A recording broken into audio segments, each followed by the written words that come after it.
નમસ્કાર ખેડૂત મિત્રો, હું Harshil Vekariya action agri science વતી આપ સૌનું હાર્દિક સ્વાગત કરું છું।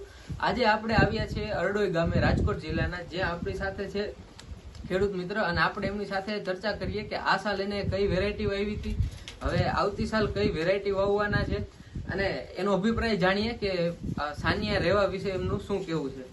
નમસ્કાર, તમારું નામ? પ્રવીણભાઈ લાલજીભાઈ ગજેરા, ગામ અરડોઈ, તાલુકો કોટડા સાંગાણી, જિલ્લો રાજકોટ।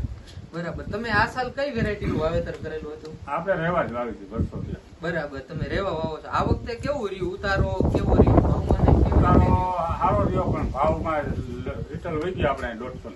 બરાબર, એટલે તમે અંદાજે 20 કિલોના 3000 રૂપિયા તમે રિટેલ કરીને વેચ્યા છે। હા, બરાબર।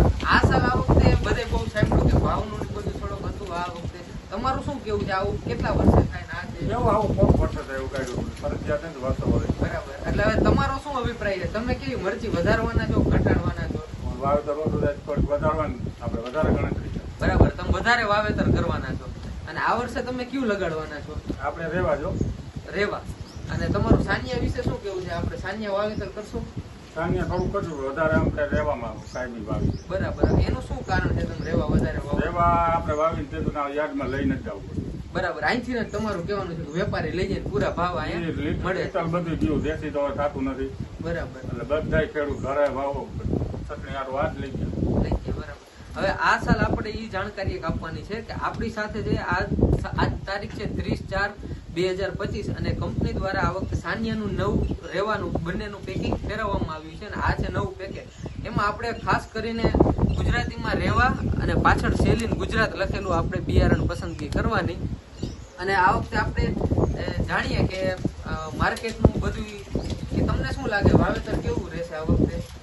જો વાવેતર નવાની બધા નીકળી ગયા ને, એટલે વાવેતર ઓછા થાય એટલે વધારે વાવી તો ફાયદો થશે। બરાબર, હવે આપણે વાત કરી કે બિયારણની, તમે અહીંયા માર્કેટમાં આ વખતે અત્યારે જે લેવલની નથી એવી જાય, તો તમે શું અત્યારે શું સાંભળવા મળે કે આ રેવા જેવું છે ને આ સાનિયા જેવું છે ને આ કરો ના કરો, તમને કહેતા હોય ઘણી કંપની વાળા કે એગ્રો વાળા? આપણે બે થાય વાવી રેવાનું સાનિયા બે જ। બરાબર, એટલે હું ટ્રાય કરવામાં થાકી ગયા નવી કંપની। બરાબર, એમાં એવું છે આ વખતે આપણે ખાસ કરીને એ જાણકારી આપવાની કે અત્યારે બધા શું માલ આ વખતે શોર્ટેજ છે, એટલે ટૂંકમાં પ્રોડક્શન કંપની પાસે ઓછું છે, તો બધા શું કહે છે કે આમાં સાનિયા ભરેલું છે, આમાં રેવા ભરેલું, તમે આ નાખો તો તમારે આ એના જેવું જ થાય છે, કે આ ઈ જ લઈ જાઓ, તમે એના કરતા સસ્તું છે। તો આપણે એ વસ્તુમાં ભરમાવાનું નથી, અને આપણે ખાસ કરીને વાવેતર કરીએ સાનિયા અથવા રેવા મરચીનું વાવેતર કરીએ, અને એટલે તાકી આપણે આમાં છેતરાય નહીં, કારણ કે આપણે બી ની પસંદગી એકવાર કરવાની હોય ને આના ઉપર આપણું આખું વર્ષ જતું હોય, તો આપણે ખાસ કરીને સાનિયા અથવા રેવાની વાવેતરની ટૂંકમાં આપણે કરીએ। પ્લસ બીજું એક વસ્તુ એ કે નર્સરી માટે ખાસ, નર્સરીમાંથી જે કોઈ નર્સરી વાળા ડીલર છે કે પછી વેપારી છે એના માટે ખાસ કે તમે 20-25 રૂપિયા 25-50 પૈસા હાટું ન જાઓ, કારણ કે આખું વર્ષ આપણે ખેડૂતનું બિયારણ ઉપર હોય, તો આપણે કોઈ કંપની વાળા એમ કહેતા હોય કે આપણે B2B માં લીધેલું છે, કે આપણે એના જેવી જ વેરાયટી છે, એનું પ્રોડક્શન એવું એના જેવું જ છે કે ગમે કાંઈ, તો કંપની ઉપરથી આપણને સૂચના આપી છે કે કંપની વાળા ક્યાંય B2B માં કરતા નથી કે અન્ય કોઈ કંપનીને આપતા નથી, તો એ પ્રશ્ન જ નથી આવતો। પ્લસ બીજી વસ્તુ એ કે ખુદ કંપની પાસે જ માલ ઓછો છે, તો એ B2B માં શું કામ ધંધો કરવાની?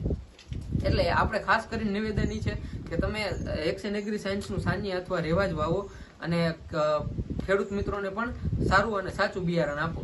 ધન્યવાદ।